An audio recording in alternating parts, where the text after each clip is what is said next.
Hello, welcome online classes. अपनी बात कर रहे हैं साइंस पेपर के सॉल्यूशन की। आज 29 मार्च को जो पेपर हुआ है साइंस का, उसके पेपर के सॉल्यूशन की बात कर रहे हैं। कि देखो अपने मिलान कीजिए अपने साथ-साथ में कौन सा क्वेश्चन। पहला क्वेश्चन हमारे पास है, वृद्धि एवं संदमन करने वाले हार्मोन का नाम बताइए। ये एक पादप हार्मोन की बात आ रही है हमारे पास। तो पादप हार्मोन इसके लिए हमारा आंसर है, वो रहने वाला है कौन सा? एफसीसी अमल। हमारे पास इसका आंसर क्या है? एफसीसी का अमल है। नेक्स्ट अगले क्वेश्चन पर चलिए। अगला क्वेश्चन है हमारे पास कौन सा? नेक्स्ट क्वेश्चन देखिए। नेक्स्ट क्वेश्चन है, मस्तिष्क का कौन सा भाग शरीर की स्थिति व संतुलन के लिए उत्तरदायी होता है? ऑप्शन है से इसका अनुमस्तिष्क। क्या है? अनुमस्तिष्क। नेक्स्ट क्वेश्चन में चलिए। अगला क्वेश्चन नंबर फर्स्ट का थर्ड क्या दे रखा है हमें यहाँ? R R and Y Y की बात कर रहा है। R R capital Y and small Y, ये बात दे रखा है। का मीन्स आर का मीन्स आ रहा है गोल व पीला। गोल व पीला का मीन्स ऑप्शन है हमारा सी सही है यहाँ। ऑप्शन संख्या सी, गोल व पीले के लिए। नेक्स्ट पॉइंट पर चलते हैं आगे अपने।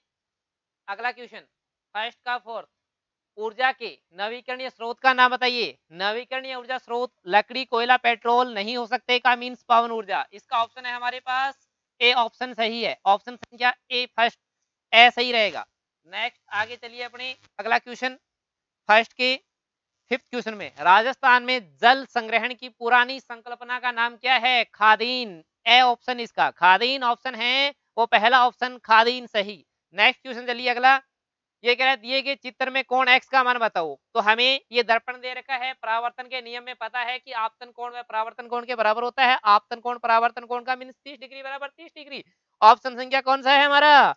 The option. बच्चों राइट कीजिए हमारा अपना, देखो मार्क कीजिए कि कौन सा आंसर करके आए हैं। हमारा द ऑप्शन इसके लिए सही है। चलिए नेक्स्ट क्वेश्चन अगला। अगले क्वेश्चन में हमारे पास बात क्या है देखिए।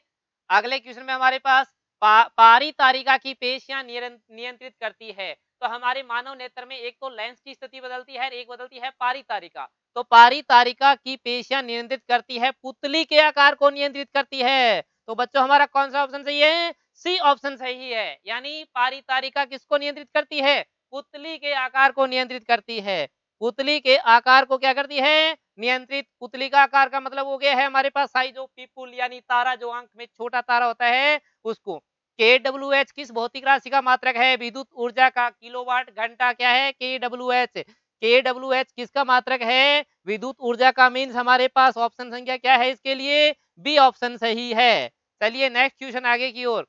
ओम के नियम का परिपथ चित्र दे रखा है हमें। ओम के नियम के परिपथ चित्र में वाई, तो वाई देखो यहाँ ये लगा हुआ है श्रेणी क्रम में। का मीन्स प्लस माइनस ये लगेगा कौन सा उपकरण? ए मीटर की बात होगी। ये लगेगा यहाँ ए मीटर उपकरण की बात हो रही है कि ए मीटर उपकरण है वो है यहाँ श्रेणी क्रम में। अगर हमसे इसकी बात कर लेता है यहाँ, यानी वाई की जगह एक्स और पूछ लेता तो इसकी जगह वोल्ट मीटर लगता। लेकिन हमसे पूछ रहा है इसने ए मीटर की बात की है। का मीन्स वाई की जगह लगेगा ए मीटर।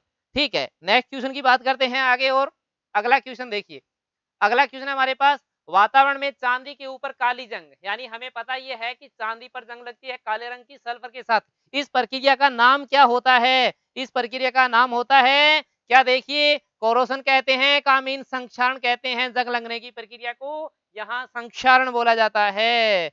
नेक्स्ट की बात करते हैं आगे। और अगला देखिए question 11th question, aluminium Fe व Zn दे रखा है हमें अभिक्रिया के साथ बढ़ते क्रम में। तो देखिए बच्चों अपने पास क्या बात है यहाँ। हमारे पास एल्यूमिनियम अधिक अभिक्रियाशील होता है, उसके बाद में आता है Zn, Zn के नीचे आता है Fe। तो ये देखो क्या है यहाँ, Zn Fe से ज्यादा अभिक्रियाशील है। तो सबसे अभिक्रियाशील कौन सा हो रहा है ऊपर? एल्यूमिनियम। तो ऑप्शन संख्या ए आ रहा है हमारे पास। एल्यूमिनियम सबसे अधिक अभिक्रियाशील, के बाद में Zn अभिक्रियाशील, के बाद में Fe। ऑप्शन संख्या क्या है हमारे पास यहाँ? ए ऑप्शन है वो हमारा सही है। नेक्स्ट चलते हैं अपने आगे की ओर। आगे क्वेश्चन लेते हैं इसका। अगला क्वेश्चन देखिए। ये देखो बहुत अच्छा क्वेश्चन है। अब हमें क्या दे रखा था देखिए यहाँ, ये दे रखा है हमें यहाँ CH3COOH का मीन्स है एथेनोइक अम्ल।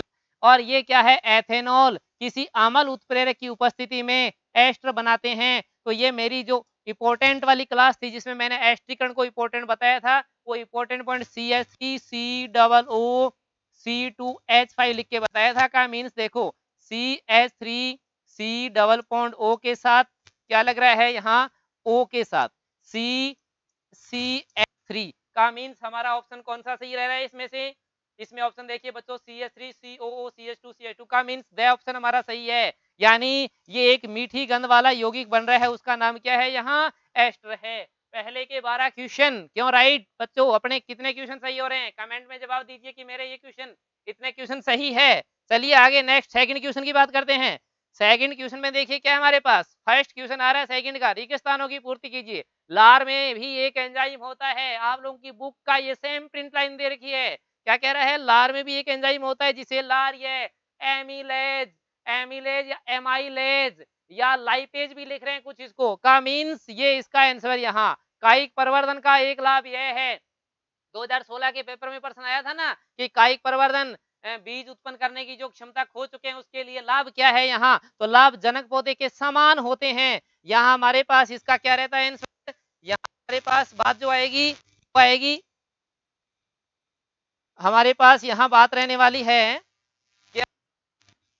कि समान, ये क्या रह रहा है यहाँ, समान का यहाँ रहेगा समान आंसर, समान जनक पौधे के समान रहते हैं। नेक्स्ट चलिए आगे देखो, वे पदार्थ जो जैविक प्रक्रम द्वारा अपघटित हो जाते हैं उन्हें जैव निम्नीकरण कहते हैं, जैव निम्नीकरण कहलाते हैं। जीवों द्वारा अपघटित हो जाने का मीन्स जैव निम्नीकरण, निम्नीकरण की बात आ गई है, जैव निम्नीकरण कहलाते हैं। नेक्स्ट चलिए आगे, अगला क्वेश्चन देखिए हमारे पास क्या है, नेक्स्ट अगले पॉइंट पर चलिए, ये कह रहा है हमें, अब ये पॉइंट में हमें कह रहा है चुंबक के सहजातीय ध्रुवों में हमेशा के लिए, तो सहजातीय ध्रुव का मीन्स यहाँ ये है हमारे पास चुंबक के सहजातीय ध्रुव। अब ये मान लो कि एक एन, दूसरा एन यहाँ है, एन और एन एक दूसरे से क्या रहते हैं, प्रतिकर्षित होते हैं, तो समान ध्रुवों में सदैव क्या होता है, कर्षण, प्रतिकर्षण होता है, क्या रहता है, प्रतिकर्षण रहता है, क्या रहता है यहाँ, प्रतिकर्षण की बात आ रही है। चलिए नेक्स्ट आगे, सिरका में उपस्थित अम्ल का रासायनिक नाम लिखिए, इसका होता है क्या, एसिटिक अम्ल, क्या रहेगा यहाँ, एसिटिक अम्ल रहेगा। एसिटिक अम्ल का सूत्र रहता है CH3COOH, एसिटिक अम्ल CH3COOH।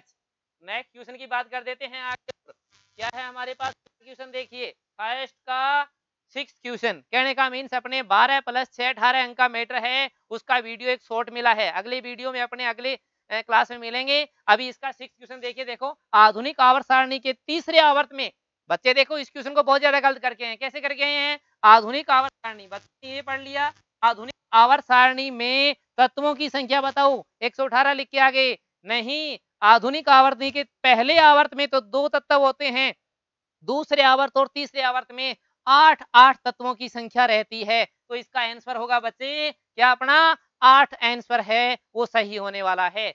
अगले तीसरे क्वेश्चन के आंसर के साथ अपने अगले वीडियो में मिलेंगे, तब तक के लिए थैंक यू।